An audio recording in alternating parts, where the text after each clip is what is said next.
Hello everybody, welcome to the I Am IT Geek YouTube channel. My name is Shabazz Dar and I am the IT Geek.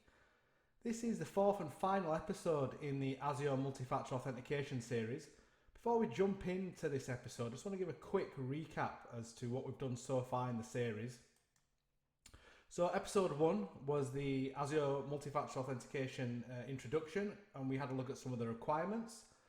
Some of those included the licensing requirements, and also some of the requirements you need within the admin portal as well, some prerequisites. From there we moved on to configuring conditional access to enable multi-factor authentication. This was more a deep dive into the admin portal, and we had a look at how you configure the conditional access policy to enable via a text message multi-factor authentication. The last episode, episode 3, was to configure some additional multi-factor authentication settings within the admin portal. So that included account lockouts, different locations, network locations, and as well as some notification settings as well.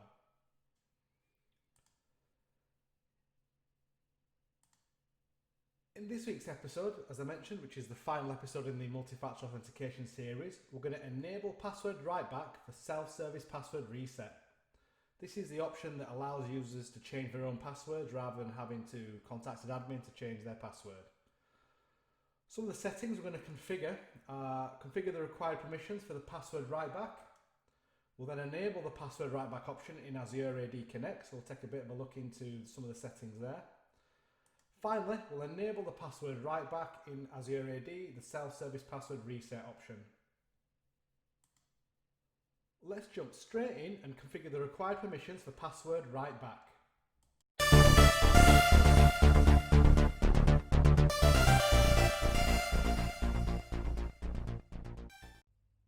So throughout this episode we're going to be using a combination of Active Directory domain services on premises and also Azure AD Connect. So these work in tandem together to make the password writeback and the self-service password reset work. So if you're not aware, Azure AD Connect lets you synchronize users, groups and credentials between your on-premises Active Directory domain services environment and your Azure AD environment. You typically install Azure AD on a domain controller, and that connects to your server, your Active Directory domain services, and does that synchronization. So to correctly work with self-service password writeback, the account you specify in your Azure AD Connect setup must have the appropriate permissions. If you're not sure which account that is, you can find it by going into your Azure AD Connect, which I've got open here. Click on Configure, and what we do is we go to View or Export Current Configuration Setting. Click Next, and you'll find it under Synchronized Directories. So that's the directory, the iamitgeek.com directory, and this is the account. So this is the kind of generic account. If you use the automatically create option for the account, it automatically generates this account, or you can set your own service account. So we need to make sure the msol_252 account, we'll make a note of that account, and that's one that we're going to give the permissions to. So the options and the permissions that we need to set on that account are the reset password permission, the write permissions on lockout time, the write permissions on password last set, and finally extended rights for unexpired password on the root object for our domain. So to set these permissions, we need to be in Active Directory domain services. So I've got up and down here. First thing we want to do is make sure if we're going to view that the advanced feature setting is ticked. If it's not, please select it. From here we want to find the root domain. So for me that is the iamitgeek.com domain. Right click on that and go to Properties. Several tabs on here. We want to make sure we're on the Security tab. From here we need to go down to Advanced. Finally here we want to be on the Permissions tab, and we need to click on Add here. So that'll open the permissions for the domain. First thing, let's select the principal. So this is the msol account that we made note of earlier. I just type in msol and check name, that finds it there, msol_252 if you remember. Click on OK.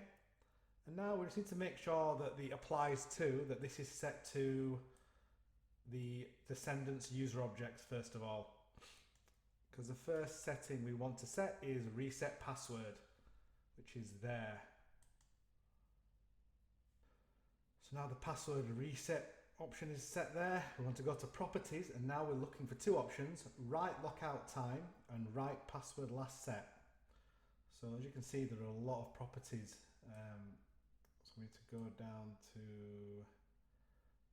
the L's, which are here on the left hand side.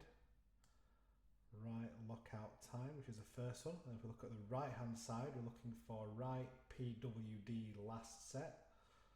So that'll be write PW all the way down here. Oh, there we go. Write PWD last set. I want to select that there. We want to click on OK to apply those, and make sure we click on apply here as well to set those settings and make sure we don't lose them. Just something to note that when you do make this change, it can take about an hour or up to an hour for it to synchronize correctly.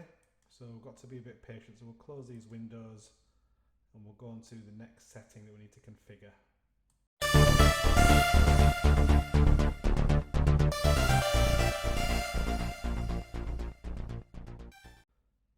So now we've configured the required permissions for password writeback, we're going to move on to enabling the password writeback option in Azure AD Connect.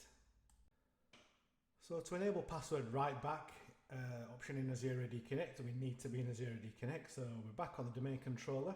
We've launched the Azure AD Connect. We'll click on configure. As you can see, we've got all the additional tasks here. We want to customize the synchronization options that we've already set. So select that option and click on next.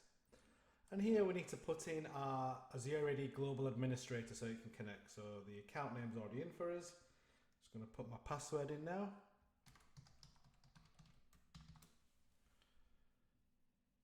Click on next and let that connect. So that synchronization took a few minutes, and it's moved on to now the next option, which is connect to the directories.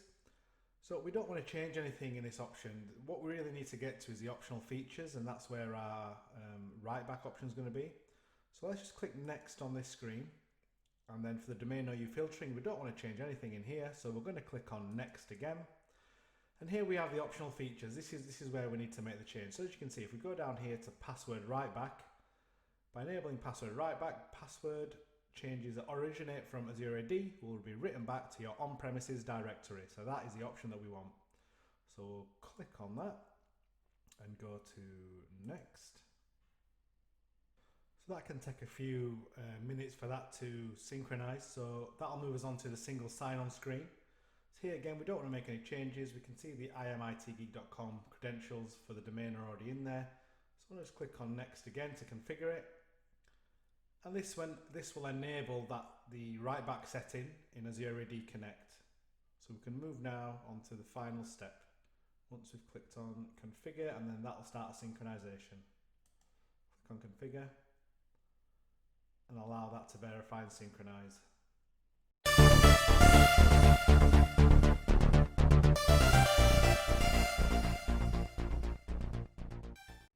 So we've configured the permissions on Active Directory on premises.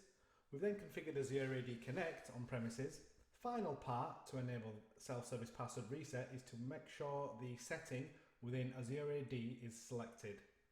So we'll go into the Azure AD portal now and enable those settings. So here we are in the Azure Active Directory Admin Center. We were in our Azure AD tenancy here. We want to browse down on the left-hand menu to password reset. If we click on password reset, again we've got several options down here. We want to go to on-premises integration, which you see there. Let's click on that. And here, as you can see, both options are not selected. So let's have a quick look at those. Write back passwords to your on-premises directory. Well, that's what we're here to enable. So let's click on that. All users to unlock accounts without resetting their password. That is another option that we want. We want to allow users to not just be able to reset their own passwords, but unlock their own accounts as well in this case. So let's click yes there. And there, as you can see, we've got a confirmation that our on-premises writeback client is up and running. So that implies that the changes we made earlier have worked and have synchronized already, which is great news. So let's click on save. And there we go, that is now enabled. So self-service password reset is enabled both in Active Directory with the permissions, in Azure AD Connect with the synchronization options, and now in Azure AD Tenant. So that brings to an end this episode 4, and it also brings to an end the Multi-Factor Authentication Series.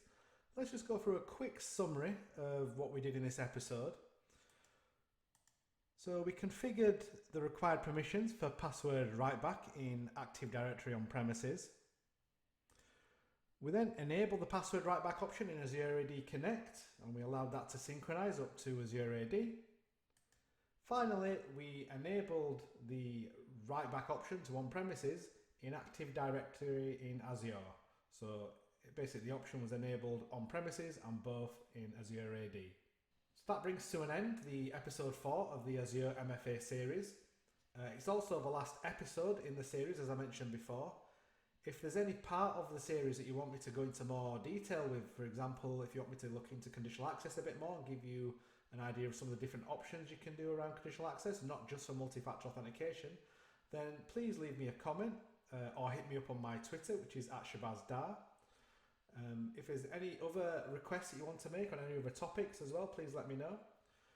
The next series, or series 2, is going to be based around Azure Identity Management, so it moves us along nicely from the Multi-Factor Authentication series. We'll be looking at Azure AD, we'll be looking at Hybrid Identity Management, and we'll also be looking at Azure AD Domain Services. Thank you for watching. Please hit the like button and subscribe. Until next time, goodbye.